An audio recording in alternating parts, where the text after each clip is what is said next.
Carol Shields was always trying out different literary techniques. Like, she never just did one thing. You might look at Carol Shields' body of work and think that Swann is the sort of fluffiest of the bunch, or the lightest, or the least serious. But, you know, that's the combination about all of her books, is that they're always really funny, and they always say a lot more with the humor. So the premise is there's this poet named Mary Swann who was a rural Ontario farmer, and she published a small volume of poems. Actually, it was only published after she died. And there's a growing coterie of academics who are interested in Mary Swann, and they're hosting a Swann symposium in Toronto. And the novel follows 4 different characters who are going to be attending the symposium. Even from section to section of the 4 different points of view, she does different things with point of view.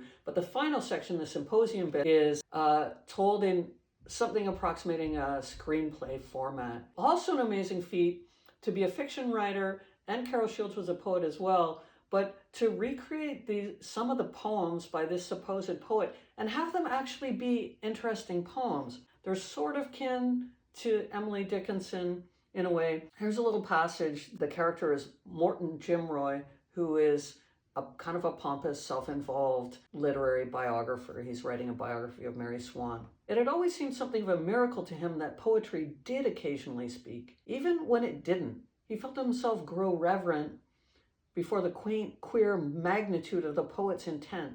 When he thought of the revolution of planets, the emergence of species, the balance of mathematics, he could not see that any of these was more amazing than the impertinent human wish to reach into the sea of common language and extract from it the rich, dark, beautiful words that could be arranged in such a way that the unsayable might be said. Poetry was the prism that refracted all of life. I mean, Morton Jimroy is this kind of ridiculous, unlikable character, but this kind of observation in his frame of reference just feels utterly true at the same time. So I found rereading this book just a delight, and I found myself reflecting on the fact that Carol Shields was only 68 when she died. That is so young. And to think of her, you know, potentially of living to 90, why would we do that? Why do we imagine what isn't?